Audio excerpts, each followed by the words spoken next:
di ruangan tersebut, di mana bantalan kursinya juga dibuat lebih tinggi karena ini kalau kita lihat sebenarnya keinginan pimpinan DPR untuk secara langsung gitu ya bagi Raja Salman bisa bersalaman tanpa pengawalan yang sangat ketat di sini, paling tidak di antara anggota-anggota DPR MPR bisa langsung berhadapan dengan Raja Salman. Biasanya kalau di tempat lain memasuki ruang khusus lalu masuk ke balkoni pimpinan lalu tanpa bertemu dengan anggota. Kalau kita lihat sekarang di sini tampaknya memang sangat informal, pertemuan Raja Salman dengan para anggota DPR dan MPR. Namun dari sosok dari Raja Salman sendiri memang sifat moderatnya ada atau memang kabarnya? Pada dasarnya memang Raja Salman dikenal seorang raja yang merakyat dalam ukuran untuk ukuran Arab Saudi karena berbagai hierarki lalu kemudian kepastian security dan seterusnya. Kita akan menunggu sekali lagi perjalanan dari lobi ataupun juga dari ruang utama dari gedung ruang rapat paripurna 1 untuk menuju ke lobi, dan saat ini bisa Anda saksikan bahwa Sri Baginda Raja Salman bin Abdul Aziz sedang melakukan beberapa kali pun juga beberapa salam-salaman atau terkait dengan menyapa dari beberapa anggota Dewan DPR RI maupun juga tamu undangan yang sudah hadir pada siang hari ini. Dan kami para wartawan masih menunggu kehadiran dari Sri Baginda Raja Salman bin Abdul Aziz di lobi dari ruang rapat paripurna 1. Ya, pemirsa, terkait dengan pidato yang disampaikan oleh Ketua DPR Setia Novanto terkait dengan beberapa peningkatan investasi antara Indonesia dan juga Arab Saudi, dan juga beberapa diantaranya terkait dengan penambahan kuota haji dan juga peningkatan hubungan bilateral antara Indonesia dan juga Arab Saudi, dan juga pastinya terkait dengan perlindungan dari para tenaga kerja Indonesia maupun juga warga negara Indonesia yang berada di Arab Saudi. Dan juga kita kemarin juga mendengar terkait dengan beberapa MOU kerjasama antara pemerintah Indonesia dan juga Arab Saudi.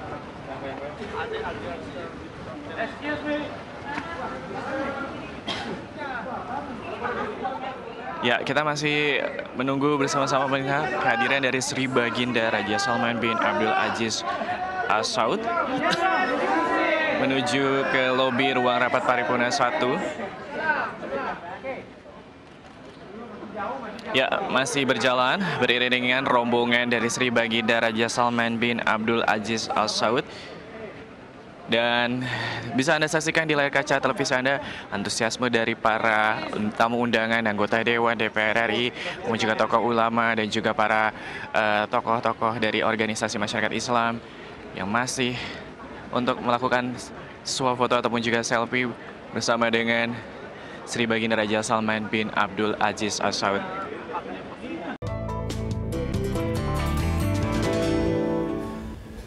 Proses seleksi calon Dewan Komisioner Otoritas Jasa Keuangan telah melalui tahap kedua. Pada tahap ini, panitia seleksi yang dipimpin oleh Menteri Keuangan Sri Mulyani meloloskan 35 nama. Rekan Andra Lesmana akan memaparkan tahapan apa saja yang akan dilakukan calon DK Komisioner OJK dan siapa saja yang telah lolos dan berhasil masuk ke tahap ketiga. Andra, silakan. Baik, terima kasih Egan dan pemirsa. Seleksi untuk calon Dewan Komisioner OJK dilakukan secara bertahap melalui 4 tahapan. Setiap tahapan tersebut menggugurkan sebagian calon Dewan Komisioner OJK. Kita lihat datanya ada 4 tahapan untuk seleksi calon anggota Dewan Komisioner OJK. Yang tahap pertama adalah seleksi administratif. Kemudian tahap kedua, penilaian masukan dari masyarakat, rekam jejak dan makalah. Tahap ketiga, assessment center dan pemeriksaan kesehatan. Kemudian tahap terakhir adalah afirmasi atau wawancara. Ya, di tahapan kedua, panitia seleksi calon Dewan Komisioner Otoritas Jasa Keuangan meloloskan 35 nama. Namun sejumlah nama pejabat petahana tidak lolos seleksi, termasuk Ketua Dewan Komisioner OJK saat ini, Mulyaman Hadad. Lantas siapa saja calon yang lolos pada tahapan tersebut? Kita akan lihat datanya. Ya, ini dia ada nama-nama seperti Adi Budiarso, kemudian Agusman, ada juga nama dari akademisi yaitu Firmansyah, dari Rektor Universitas Paramadina, kemudian ada juga mantan pimpinan KPK Haryono Umar, kemudian ada juga Hussein, pimpinan dari Bursa Efek Indonesia. Selanjutnya ada calon incumbent yang saat ini masih menjabat sebagai komisioner OJK bidang pasar modal, yaitu Nur Haida. Kemudian ada juga incumbent lainnya yang saat ini menjabat sebagai komisioner OJK, yaitu Rahmat Waluyanto. Lalu ada juga dari Bank Indonesia Tirta Segara dan mantan Dirut Bank Mandiri, yaitu Zulkifli Zaini. Ya, tim pansel dalam menentukan kriteria penilaian di seleksi tahap kedua menetapkan setidaknya 10 catatan dari 35 peserta calon Dewan Komisioner OJK yang lolos ke tahap berikutnya. Seluruh catatan tersebut tidak hanya berasal dari masukan masyarakat, namun juga data dan informasi dari lembaga-lembaga terkait. Kita akan lihat ini datanya, 10 kriteria penilaian. Yang pertama, catatan mengenai hasil fit and proper test di sektor atau industri jasa keuangan dari BPPM dan Bank Indonesia. Selanjutnya, catatan mengenai pelanggaran kode etik profesi, catatan mengenai proses penyidikan lembaga berwenang, kemudian catatan mengenai laporan masyarakat kepada KPK atas indikasi KKN dan telah diverifikasi. Selanjutnya, catatan oleh KPK mengenai pemenuhan kewajiban pelaporan harta kekayaan penyelenggara negara. Lalu hasil analisis pusat pelaporan dan analisis transaksi keuangan, kemudian catatan mengenai daftar kredit macet, kemudian catatan mengenai pelanggaran di bidang jasa keuangan.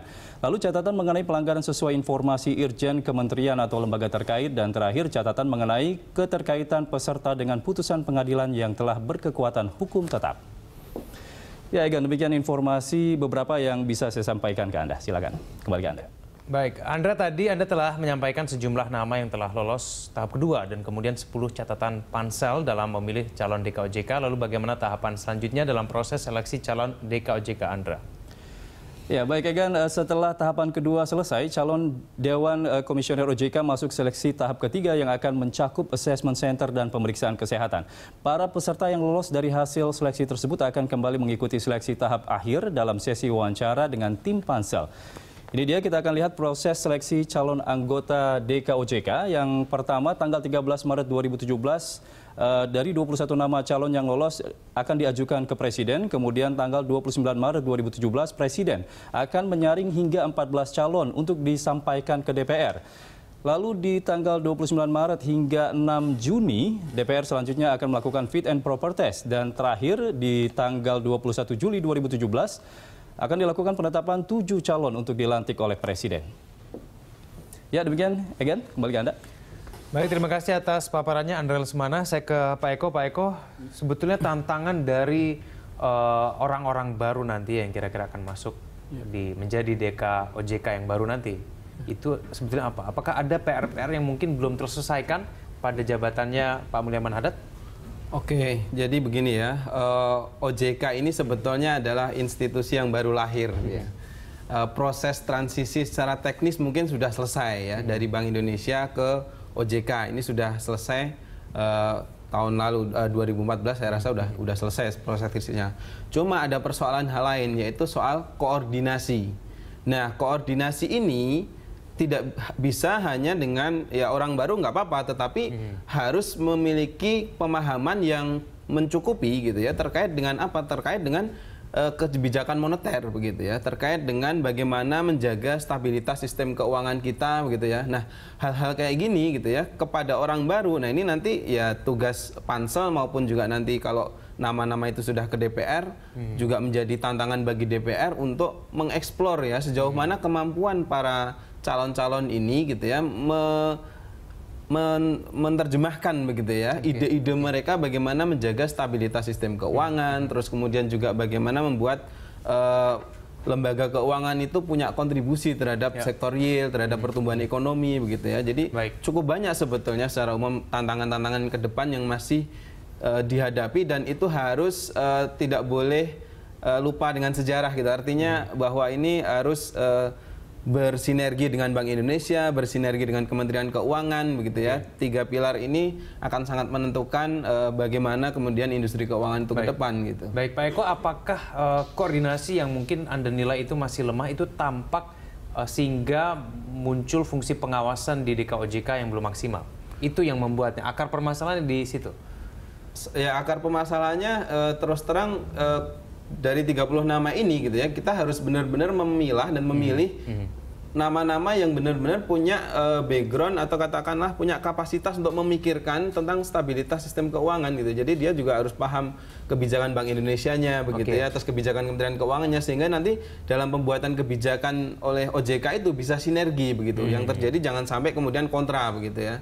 Nah, kalau kemudian muncul orang-orang baru tidak apa-apa, tapi dia harus punya background yang cukup kuat di dalam memahami kebijakan Bank Indonesia maupun dari fiskalnya dari Kementerian Keuangan gitu. Nah, itu yang penting. Nah, yang lainnya begitu ya, terkait tadi ada 10 hal yang kriteria yang coba di ini ya saringannya begitu ya. Kalau melihat ternyata track record itu ternyata representasinya hanya pada sisi lebih kepada taat dengan aturan atau dia tidak terkena kasus hukum gitu ya. Bahwa dia tidak terkena kasus hukum di dalam sektor keuangan penting sekali begitu ya. Dia harus clean gitu ya. Tetapi kemudian menurut saya track record itu tidak bisa dicerminkan hanya dari bersih-bersih itu saja, tapi ada hal lain, yaitu apa, karya begitu ya. Apa sih kebijakan-kebijakannya gitu. Kalau orang nggak pernah bikin kebijakan, ya tentu saja nggak ada kasus hukum yang diinikan gitu ya, nggak ada katakanlah track record yang bisa direkam dari sisi itu. Tapi ada orang-orang yang sudah mencoba melakukan upaya-upaya untuk membangun bangsa ya melalui kontribusinya, tapi kemudian dinilai mungkin track recordnya dari 10 kriteria ini nggak masuk begitu. Terus gimana cara menilainya? Baik. Saya ke Pak Riyadit. Kalau menurut Anda sendiri, apa sebenarnya tantangan OJK ke depannya sekarang? Banyak ya. Sebenarnya kalau dari sisi internal sendiri kan juga OJK belum solid-solid banget ya. Penyatuan dari perbankan, pasar modal, asuransi, dan ada lembaga keuangan yang lainnya ini belum nyatu. Harusnya sih ajaknya kalau saya bilang ini masih bisa berlanjut lagi harusnya periode mereka, cuma memang ada proses dia harus milih, dan bagusnya juga masih ada beberapa muka lama yang ada di sana. Itu satu, bahwa nggak gampang menyatukan dari berbagai kubu. Nah, kita belajar dari perbankan dahulu ketika 5 bank dijadikan satu itu juga nggak lama, dan saya melihat itu belum solid sekali. Kedua, ya saya pikir ini juga ada lembaga baru begitu besar, kita lihat juga belum punya kantor yang pas. Sana sini kan kita lihat juga ada, masih numpang di BI, masih ada di Departemen Keuangan. Nah ini juga tantangan, bagaimana lembaga yang begitu besar, yang begitu dikjaya, super, nah masih harus saya nanti berkantor di mana. Nah ini kan pertimbangannya juga apakah nanti menggunakan dana APBN kah, atau dana dari yang selama ini dari masyarakat atau dari perbankan. Itu juga salah satu yang harus menjadi satu prioritas nanti untuk OJK. Kemudian kalau dari kami sendiri, literasi keuangan yang dilakukan emang untuk industri perbankan udah begitu besar ya, tapi di sisi lain masih banyak yang kurang. Bisa dikatakan contohnya misalnya pasar modal ya, yang kemarin Bu Tito begitu gencarnya melakukan ini, nah kemudian tiba-tiba transformasi ini tidak ada nama beliau. Nah ketika tidak ada nama beliau, nah bagaimana nanti kira-kira penggantinya? Apakah bisa segencar beliau? Karena kita lihat dia, saya bilang ya sangat maksimal sekali. Nah ini juga tantangan untuk menggantikan orang sekali berbuti itu ini juga harus pas dan harus bagus. Tapi kalau mengenai fungsi pengawasan sendiri, Pak Hadi Ajit, Anda menilai OJK yang mungkin saat ini masih menjabat itu sebenarnya sudah cukup baik? Pengawasan ya, ini kan kembali lagi ini lembaga besar, lembaga big power yang ini masih relatif baru, dan memang yang disorot begitu besar. Jadi nggak mungkin semuanya bisa tercover. Jadi ini memang harus secara berkesinambungan dilakukan. Jadi kalau dikatakan pengawasan ini solid banget, saya rasa masih ada bolong di sana. Tapi kalau overall kinerja OJK selama ini cukup baik. Bagus. Baik. Pak Riyadit, kita akan lanjutkan dulu kita di segmen selanjutnya. Pemirsa Waktu Ekonomi akan segera kembali.